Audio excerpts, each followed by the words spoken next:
आपल्यासोबत शिवसेनेच्या नीलम गोऱ्हे जोडल्या गेलेल्या आहेत। नीलमताई, आपल्या जय महाराष्ट्रमध्ये स्वागत। नुकतंच राज ठाकरे यांनी महायुतीला पाठिंबा दर्शवलेला आहे, काय भावना आहेत आपल्या? माझ्या मनामध्ये अत्यंत आनंदाची भावना आहे, कारण महायुतीमध्ये 3 घटक पक्ष होते आणि आज त्यांनी सविस्तर भूमिका मांडलेली आहे आणि त्याच्यात त्यांनी हेही स्पष्ट केलेलं आहे की ते का निर्णय घेत आहेत आणि या निर्णयाच्या मध्ये नरेंद्र मोदीजींना त्यांनी पाठिंबा दिलेला आहे आणि अर्थातच महाराष्ट्रातला हा पाठिंबा असल्यामुळे निश्चितपणाने सगळ्याच महाराष्ट्रामध्ये त्याचा चांगल्या प्रकारचा परिणाम होणार आहे।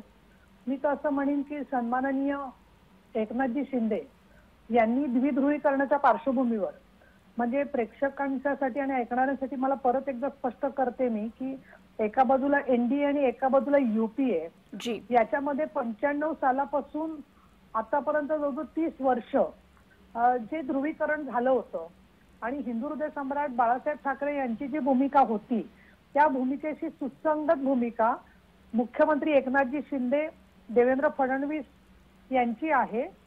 अजित पवारांची त्याला साथ आहे अर्थात, आणि त्याचबरोबर नरेंद्रजी मोदी आणि अमितजी शहा यांनी देश पातळीवरती जे जे निर्णय घेतले, खास करून विकासाच्या संदर्भात, पायाभूत सुविधांच्या संदर्भात आणि त्यांच्यावर संवाद झाला, त्या पार्श्वभूमीवरती हा त्यांनी निर्णय घेतलेला आहे। एका अर्थाने परत त्यांनी चांगल्या प्रकारे एक स्वतःची भूमिका घेऊन एक ऐतिहासिक निर्णय घेतलेला आहे। एकनाथजी शिंदे आणि त्यांचे अतिशय हृदय संबंध आहेत, खुलेपणाने चर्चा होते।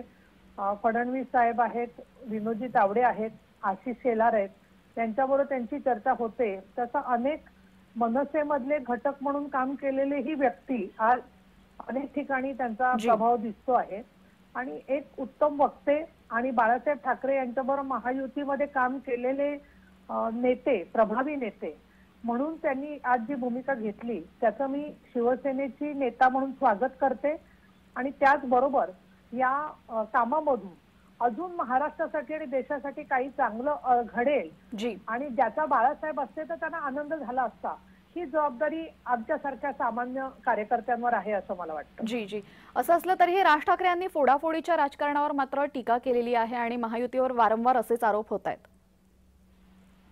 आता असं आहे की वेगवेगळ्या प्रकारनी वेगवेगळी मतं अनेक जणांची असू शकतात। सर्वात आतल्या गोष्टी, घटना सगळ्या आजही जाहीरपणे शिंदे साहेब बोललेले नाहीयेत ना आम्ही स्वतः बोललेलो आहोत।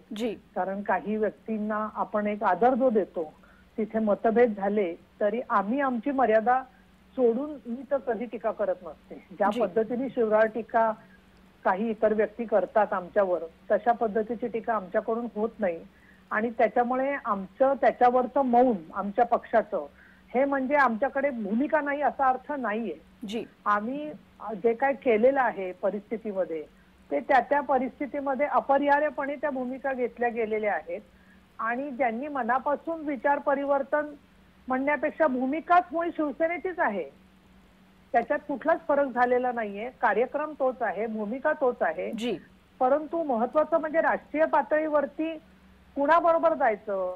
सीएए ला विरोध करणारे लोक, वेगवेगळ्या पद्धतीने मुस्लिम महिलांना कायद्याने संरक्षण नाकारणारी लोक, अशा सगळ्या शक्तींच्या बरोबर जाणं, तर नरेंद्र मोदीजींनी आज प्रत्येक मुद्द्यामध्ये जे धैर्य दाखवलेलं आहे त्याच्यामधून हे घडणं हे अतिशय योग्य पाऊल आहे असं मला वाटतं। मी राज साहेबांचे आणि नवनिर्माण सेनेचे मनापासून आभार मानीन आणि मी त्यांचं अंतःकरणपूर्वक स्वागत करते आणि शिंदे साहेबांच्या मार्गदर्शनानुसारच ह्या सगळ्या महायुतीमध्ये काम होणार आहे। त्याच्यामध्ये राजसाहेब आणि भाजपचे नेते, आणखी राष्ट्रवादी काँग्रेसचे नेते सगळे बरोबर ते सहकारी म्हणून काम करणार आहेत।